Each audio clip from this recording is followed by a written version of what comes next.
آج سے 1 مہینے بعد تمہاری سازش کی پہلی برسی ہے، اور آج ہی امریکہ کی ایما پر باجوہ کی قیادت میں کیے گئے رجیم چینج آپریشن اور پاکستان کی تباہی کے آغاز کو 2 سال بھی مکمل ہو گئے۔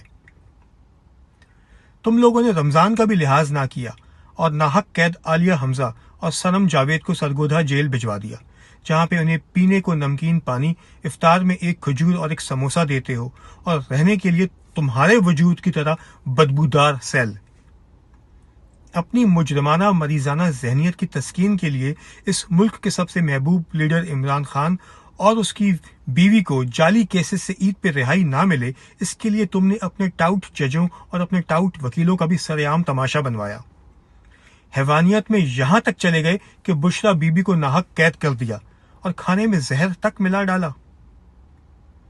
ہمیں کوئی حیرت نہیں ہوگی اگر کور کمانڈر کے گھر پہ 9 مئی کو سالانہ عرس اور لنگر کا اہتمام ہوا، اور شاید سازشیوں کو ایک دستہ وہاں پہ چبوترے والی سلامی بھی دے ڈالے گا۔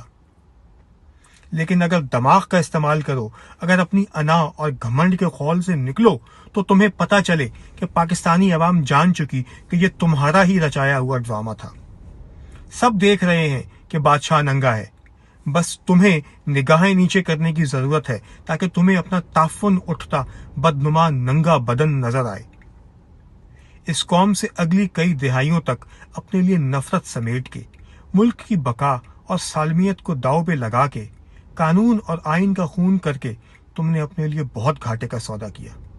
خیر، تمہارے گھاٹے کی تو عوام کو اب گھنٹہ پرواہ نہیں، لیکن ہمارے پاکستان کا جو تم نے ناقابل تعافی نقصان کر دیا ہے، اس کا حساب کون دے گا؟ جواب دو۔